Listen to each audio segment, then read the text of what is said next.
যে সামান্য আমলের জন্য সে জান্নাতে যেতে পারে না।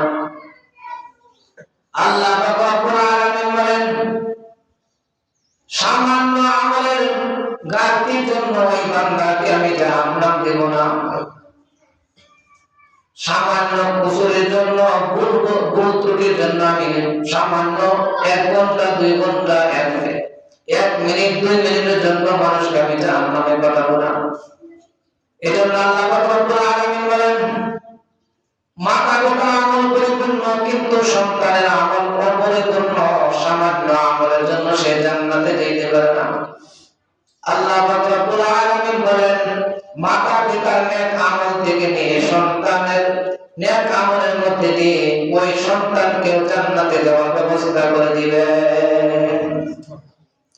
এজন্য আল্লাহ রব্বুল আলামিন বলেন, মাতা পিতা ঈমান এনেছে, ওয়াল্লাযীনা আমানু, মাতা পিতা ঈমান এনেছে, ওয়াত্তাবা'তুহুম যুররিয়াতুহুম, তার সন্তানাদিও তার মত ঈমান ইসলাম গ্রহণ করেছে। আলহাকনা বিহিম যুররিয়াতাহুম, আল্লাহ রব্বুল আলামিন বলেন, কিয়ামতের দিন আলহাকনা, ওই মাতা পিতার সঙ্গে ওই সন্তানকে আমি মিলিত করব, সম্পর্ক করায় দিব।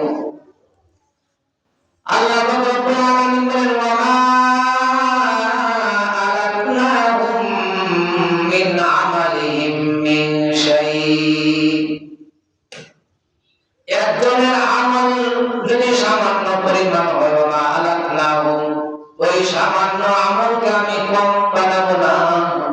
আমি আল্লাহ রহমানুর রহিম। সামান্য আমলের জন্য তাকে জাহান্নামে দেওয়া হবে না। ওয়া মা আলাতনাহুম মিন আমালিহিম মিন শাই, প্রত্যেক জনের আমল যখন মাপা হবে মিজানের পাল্লায়, সামান্য কোনো কমতি